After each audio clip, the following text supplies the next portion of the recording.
চট্টগ্রামে মশার উপদ্রবে অতিষ্ঠ নগরবাসী। প্রতিদিনই ডেঙ্গু আক্রান্ত রোগীর সংখ্যা প্রাণহানি বৃদ্ধি পেলেও টনক নড়ছে না চট্টগ্রাম সিটি কর্পোরেশনের। মশক নিধনে বিগত সময়ে দফায় দফায় ওষুধ ও মেশিন কিনে অর্থ খরচ করলেও মেলেনি সুফল। তবে এবার মশা মারতে নতুনভাবে হার্বাল ওষুধ ছেটানোর কথা ভাবছে সংস্থাটি। স্যান্ডেলিনা সো, রূপচর্চায় আভিজাত্য। বিগত সময়ে কোটি টাকা ব্যয়ে কখনো ওষুধ আবার কখনো হ্যান্ড স্প্রে ও ফগার মেশিন কিনে চট্টগ্রাম সিটি কর্পোরেশন দফায় দফায় ক্র্যাশ প্রোগ্রাম করলেও কাজ হয়নি। জলে গেছে সব অর্থ। ওষুধ কেনায় দুর্নীতির অভিযোগ এবং মান নিয়েও ছিল প্রশ্ন। মশক নিধন ও পরিচ্ছন্নতা কার্যক্রম নিয়ে প্রশ্নবিদ্ধ সংস্থাটি এবার মশা মারতে হার্বাল ওষুধ ব্যবহারের কথা ভাবছে। গরম মশলা, নিমের তেল, 4-5টা ইনগ্রেডিয়েন্ট আছে যেগুলো সে লোকালি এগুলো করে, এগুলির সাথে সেই মস্কোবান বলে এটা করে। এই মস্কোবান জিনিসটা আমরা অ্যাডাল্টিসাইড এবং আমরা টেমিফস 50 এটার সাথে অ্যাড করেছি। দেখলাম যে আমাদের তো লার্ভিসাইড ওইটা ইফেক্টিভলি কাজ করছে। সম্প্রতি চট্টগ্রাম সফরে এসে ডেঙ্গু পরিস্থিতি নিয়ে এলজেআরডি উপদেষ্টার জরুরি বৈঠকে উঠে আসে এই ওষুধের কথা।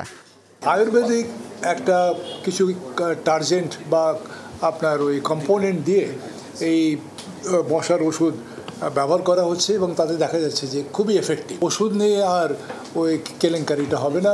ওই শুধু ওই ফগিং কিভাবে হয় ওটা দেখার জন্য আমার সুইজারল্যান্ডে যাওয়ার দরকার হবে না। ডেঙ্গু পরিস্থিতির অবনতি হলেও সিটি কর্পোরেশনের মশক নিধন কার্যক্রমের দেখা নেই। পরিস্থিতি নিয়ন্ত্রণে দ্রুত কার্যক্রম শুরুর তাগিদ সংশ্লিষ্টদের। সিটি কর্পোরেশনের যে প্রধান পরিচালন কর্মকর্তা যিনি আছেন ওনাকে আমরা লিখিত চিঠি দিয়েছি, যাতে দ্রুত ব্যবস্থা নেয়। এটা সিটি কর্পোরেশনের দায়িত্বের মধ্যে পড়ে স্প্রে করা, রেগুলার স্প্রে করা। তারপর হচ্ছে যেটাকে বলা হয় আমরা সন্ধ্যার সময় স্প্রে করতে হবে, সকালবেলা স্প্রে করতে হবে। এর মধ্যে বেড়েছে ডেঙ্গুর প্রকোপ। আক্রান্ত হচ্ছে অনেকেই। তারপরও মশক নিধনে তৎপরতা না দেখে ক্ষুব্ধ নগরবাসী। মশার ওষুধ এগুলো কিছুই দিচ্ছে না।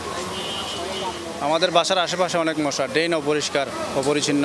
সিটি কর্পোরেশন মধ্যে কোনো ওষুধ দাওয়াই ধোঁয়া কিছুই ছাড়ে না, মারে না। আমি কোনো মশার ওষুধ ডেঙ্গুর ছিটাতে দেখি নাই এই পর্যন্ত। নগরের কোথাও তেমন কোনো ছিটাই না, ছিটাই যে কোথায় সংশ্লিষ্ট কর্মকর্তাদের বাড়িতে। জুবায়েদ ইবনে শাহাদাত, যমুনা নিউজ, চট্টগ্রাম।